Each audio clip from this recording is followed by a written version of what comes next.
Hi, this is Chatterboxing. I'm Sean. This video is going to be a follow-up to the video I made yesterday about Anthony Joshua and Deontay Wilder. The kind of inspiration for this video was a comment that was left on my last video. I thought instead of responding to it, I can just talk about it on this, and that way I can talk about a few bits and pieces in a bit more detail. Now, I've got it here. I'm not going to say the bloke's name. He's left a few comments on my videos before. Seems like a pretty decent bloke, to be fair. Nothing against it, no disrespect to you, mate, but you're talking bollocks, really, in this, in my opinion. So I'm going to address it. All right, let's start. As usual, you are making excuses for AJ. Am I surprised? I think not. As usual, I'm making excuses for AJ. Well, when am I ever making excuses for AJ? When have I ever needed to make excuses for him? So far, I mean, his career has gone according to plan. The first bit of sort of controversy, if you like, is this. Now, if you think that video yesterday was making excuses, then that's debatable. I don't think so personally. I think I was just sort of giving my take on what it was. But as usual, you're making this, not strange start there. Joshua fought a Vlad who was coming off a layoff for 15 or 16 months and also coming off a loss. Why can't you be honest about it? Well, I am honest about it. I mean, I've never pretended that wasn't the case. I mean, my favourite heavyweight is Tyson Fury, and I've quite clearly stated that he doesn't get enough credit for beating Vladimir Klitschko. But having said that, I mean, you're saying that he's coming off a loss and a layoff.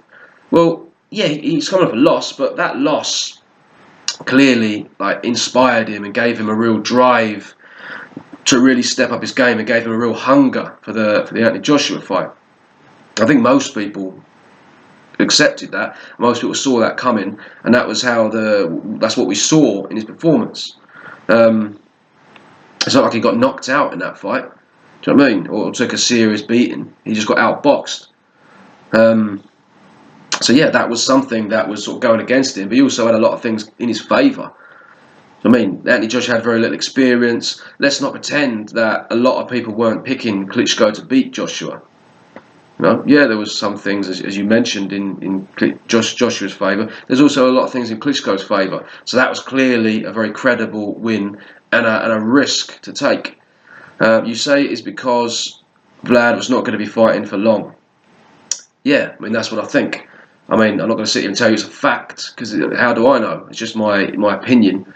But to me, I think that if Vladimir Klitschko had was going to be around for another 5 years, I don't believe they would have taken that fight then. I think they would have preferred to have, just like the Charles Martin fight, I don't think they would have taken the Charles Martin fight, ideally, if the opportunity hadn't presented itself. In terms of Vladimir Klitschko, that was like a legacy-defining, huge money fight that would never be there again. You know, you wouldn't get the chance to fight Vladimir Klitschko in 2 years' time. He will get the chance to fight Deontay Wilder in 2 years' time. Hopefully, I mean, I don't think it will be 2 years' time, but you get my point. It was then or never with Vladimir Klitschko. It's not now or never with Deontay Wilder. And Deontay Wilder isn't like a sort of career-defining. I mean, it might turn out to be, but at the moment, he's not obviously remotely close to the level of Vladimir Klitschko. So, where are we? You said that Wilder is not a bigger fight than anyone else. What kind of rubbish is that? Well, I mean, it's not really, is it? I mean, it might be slightly bigger. It probably is the biggest. Well, considering like Tyson Fury hasn't come back yet, and he might not, he might do, but don't want to get into that. Wilder, yeah, probably slightly bigger than other fights, but not really that much. The point I was making in that video is that every fight that Anthony Joshua has is massive. He's fought Vladimir Klitschko 90,000. Okay, in a matter of hours, he's sold out. Pulev, 80,000 tickets sold in a few hours in Wales, not even in England. This is another country. Fair enough, it's in the UK, but it's a different country. He sold that out in 80,000 in a few hours. Anyone he fights is going to be big. Do you know what I mean? Whether it's Joseph Parker, he'll do that. Deontay Wilder, he'll do that. Luis Ortiz, he'll do that. Probably Bermane Stiverne, he'll do that. Any fight that he's in is massive. So the Deontay Wilder fight isn't particularly bigger. It's not like Deontay Wilder is very well known in the UK. He's known to boxing fans, but no more than any other like sort of one of the sort of top 10 of the heavyweight division.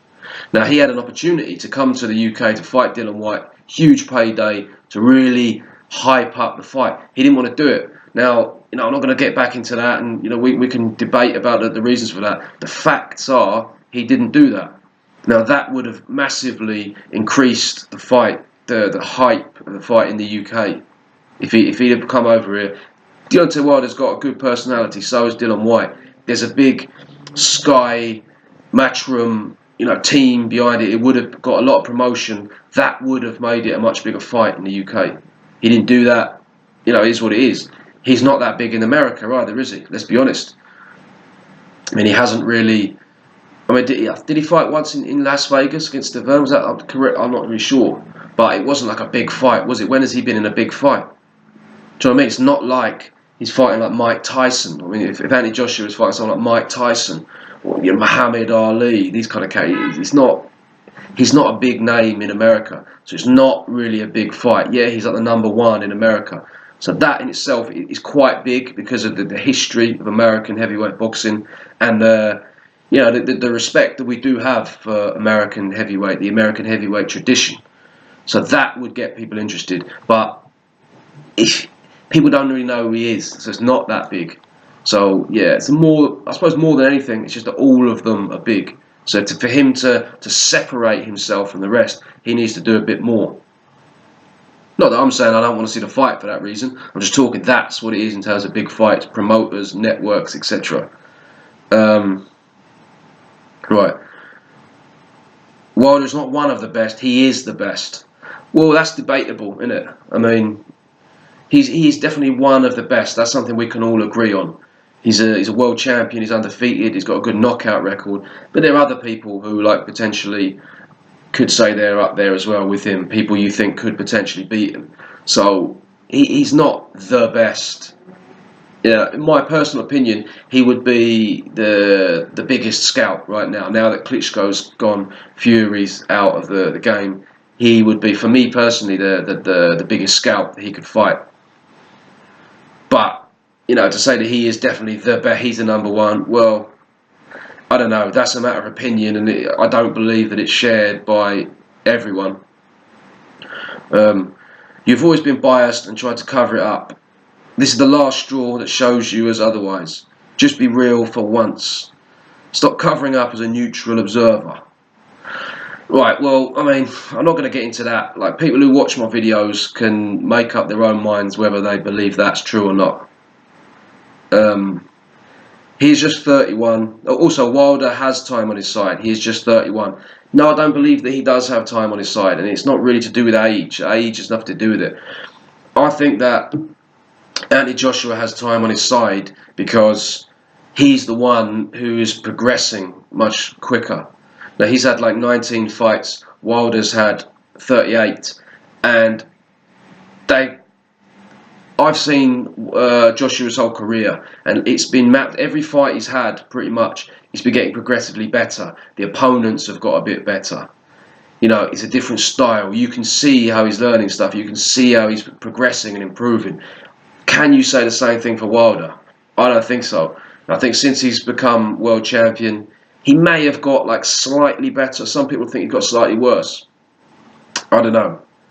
I think he's improved slightly, but definitely for me, the time is on the side of Joshua. Every fight he has, it's not just the opponents in the ring, it's the training camps. Now, Rob McCracken is a really, really good coach. Now, generally, I would concede that the coaches in America are a bit better, generally, across the board. But I think Rob McCracken is arguably the best coach in the UK, definitely one of them. And the work he's doing with AJ, I think he's improving a lot. And I think they are really going to be getting much better per fight as every fight goes on and every training camp. So that's why I'm saying time is on his side. I think if they fought right now, well, let me carry on what you're saying. Yeah, if AJ's picked by you to win, then why is he hesitant? Well, I mean, I'm not sure really what that means. Me and him aren't the same person, and I'm not controlling his career and who he fights. So I've got no say in it. I think he would win now, but I think Wilder has more chance of beating him now than he would do in 2 fights' time. That's what I'm saying. I think most people agree with that, and I definitely think that his team agree with that. So probably what they're thinking is, if we have this fight in like 2 fights' time, 3 fights' time, then it's going to be easier than it is now. It's not like Wilder sort of brings that much to the table now that's like immediately needs to be addressed. I mean, he's got that WBC title, but that's something that they're thinking, well, we're going to take that anyway.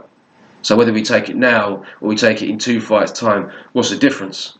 Do you know what I mean? If for us, we're going to be a lot better in 2 fights' time, then why not make it now? Or should we do it because, Wilder is making a few videos on Instagram? Do you know what I mean? It doesn't really work like that. So I think that's basically what in terms of like hesitant. I don't think it's like hesitant. I just think, well, first of all, the next fight is Pulev. So that's, I really hope, I don't think he will, but like let's stay focused on that and not get, distracted by this. Same for Wilder. I mean, Stavern, I think, is quite an easy fight for him if he can get up for it. And if he's got his mind on that fight, because, anything can happen, upsets can happen.